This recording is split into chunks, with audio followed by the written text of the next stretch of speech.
so what am I supposed to be doing? Okay, in 30 seconds or less, introduce the dogs and yourself and tell me why you guys love Camp Dogwood.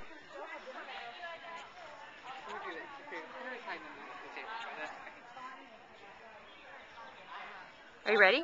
Yep. Go ahead.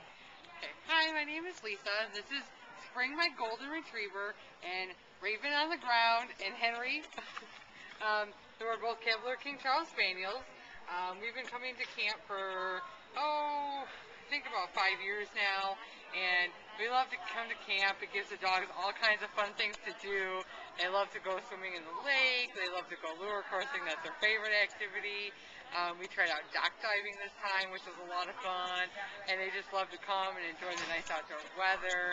It's a great vacation for us. We look forward to coming every year, and we like to meet up with old friends and people that we've met throughout the years, and we just look forward to it as a fun thing to do. The dogs can't wait. They get really excited in the car on the way here because they know where we're going, and once we get here, they're just out of control for a long time because they love doing all the activities that are offered at camp. Excellent. So that's why we come.